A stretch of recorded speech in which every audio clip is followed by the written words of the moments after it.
Bangsa Cina yang tinggal di luar tanah besar Cina, Taiwan, Hong Kong dan Macau adalah salah satu populasi diaspora yang paling ramai di dunia. Diaspora merujuk kepada pergerakan atau penghijrahan secara sukarela atau terpaksa sesuatu bangsa dari negara asal ke tanah asing. Penghijrahan yang berlaku tidak melunturkan bangsa tersebut, malah menjadi asas pembentukan identiti dengan budaya dan adat resam dari negara asal walaupun sudah bergenerasi berada di negara asing. Sekitar 50 juta bangsa Cina dengan berbeza latar belakang hidup di serata pelosok dunia di benua Asia, Amerika, Eropah, Afrika dan Oceania.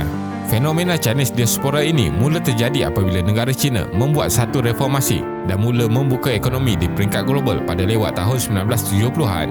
Jadi, dalam video kali ini, kita akan melihat bagaimana bangsa Cina menjadi populasi diaspora teramai dan berjaya di seluruh dunia. Teruskan menonton. Sejarah ringkas bagi evolusi diaspora bangsa Cina. Antara tahun 1850 hingga 1950-an, terdapat pertambahan petani dari tanah besar Cina yang mula meninggalkan tanah air mereka untuk mencari peluang pekerjaan lebih baik di rantau Asia Tenggara. Kemudian, berlaku ketidakstabilan di rantau ini dari tahun 1950 hingga 1980-an, membuatkan mereka berhijrah pula ke destinasi baru di kawasan perindustrian seperti di Amerika Utara, Eropah, Jepun dan Australia. Kebanyakan mereka adalah pekerja tidak berkemahiran akan tetapi dapat memenuhi keperluan tenaga kerja di serata dunia. Evolusi ini berterusan hingga kini dan bangsa Cina kebanyakannya sudah mampu melengkapkan diri dengan pelbagai jenis kemahiran pada tahap berbeza seiring dengan keperluan ekonomi global yang berteknologi. Pada tahun 1970-an, polisi tanah besar Cina mula bersifat lebih terbuka dan menyebabkan perubahan sosial seperti kelonggaran syarat penggunaan tenaga buruh serta banyak penswastaan syarikat berlaku. Ini menyebabkan ramai pekerja tempatan yang tidak mendapat peluang diserap ke dalam pasaran pekerjaan dalam negara. Berlaku pergerakan pekerja yang ramai dari kampung ke bandar. Ketidaksamarataan dalam pembahagian kekayaan menyebabkan jurang perbezaan antara miskin dan kaya bertambah. Oleh itu, terdapat rakyat Cina yang keluar untuk mencari kualiti hidup yang lebih baik di negara lain. Statistik bagi diaspora bangsa Cina di serata dunia. Pergerakan diaspora ke serata dunia ini menyumbang kepada kekayaan dan pembangunan di negara didiami dan juga tanah besar Cina. Kira-kira 70% mereka ini tinggal di rantau Asia Tenggara. Penambahan populasi Cina yang tinggal di luar tanah besar Cina bertambah 2 kali ganda dari tahun 1990 hingga 2007 dengan pertambahan rancak berlaku di benua Oceania. Pemimpin di negara China juga menyedari akan aktiviti penghijrahan yang banyak berlaku dan telah membuat usaha bagi memastikan terdapat kerjasama walaupun di mana mereka berada.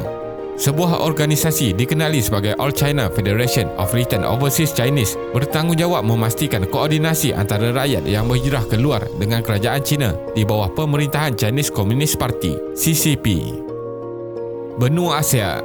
Kebanyakan pergerakan penghijrahan berlaku dari tanah besar China ialah ke rantau Asia Tenggara di mana ianya berlaku sejak dahulu lagi. Dari jumlah lebih 40 juta populasi Cina diaspora, kira-kira 30 juta menetap di Asia Tenggara yang merangkumi 10% dari jumlah keseluruhan penduduk. Sejak kurun ke-19, rakyat Cina menjadikan negara di Asia Tenggara bagi mereka mencari peluang menjana ekonomi.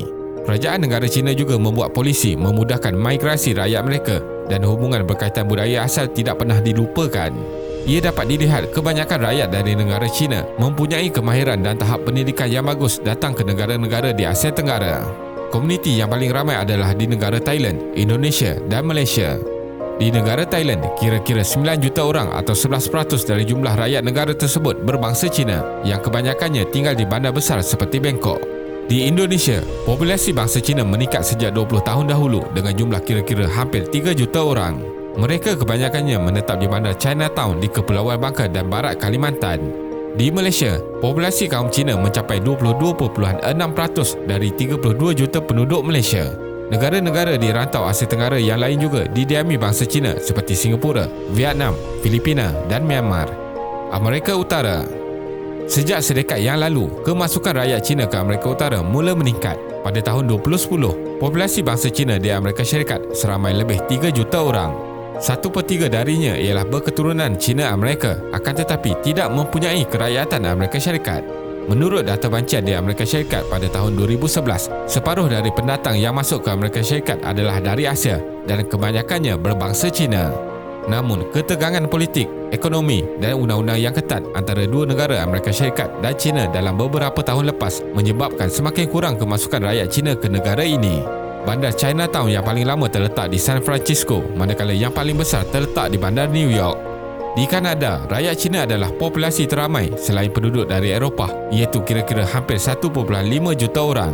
Mereka tinggal di bandar-bandar besar seperti Toronto. Amerika Tengah dan Selatan. Sejak akhir kurun ke-20, penduduk dari negara China dan Taiwan datang ke Amerika Latin untuk tujuan pekerjaan bagi menjalankan perniagaan di kawasan bandar negara itu.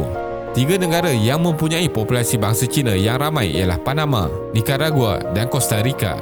Dalam tempoh 5 tahun antara tahun 2015 hingga 2019, Presiden Xi Jinping menawarkan sebanyak 500 bilion US dollar dalam bentuk perdagangan dan 250 bilion US dollar dalam bentuk pelaburan langsung kepada negara di Amerika Selatan. Benua Eropah. Jumlah populasi dari China di Eropah ialah kira-kira 2.3 juta orang pada akhir tahun 2019. Bilangan ini antara paling rendah berbanding di benua lain. Ia juga merangkumi pelajar Cina yang melanjutkan pelajaran di negara-negara Eropah seperti United Kingdom, Perancis dan Itali. Terdapat kira-kira 630,000 kaum Cina menetap di United Kingdom, termasuk bandar-bandar Chinatown di London, Manchester dan Liverpool. Manakala penempatan kaum Cina di Perancis adalah yang paling lama wujud di Eropah. Jumlah populasi ialah kira-kira 540,000 orang.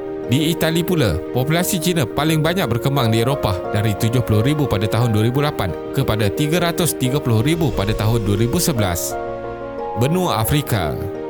Diaspora kaum Cina di benua Afrika terjadi kebanyakannya disebabkan oleh hubungan pelaburan dari negara Cina dalam sektor minyak dan infrastruktur. Negara Cina mengatasi Amerika Syarikat dalam menjadi rakan dagang di Afrika sejak tahun 2009. Ramai rakyat Cina yang datang bekerja di sektor pembinaan dan menjadi pelabur.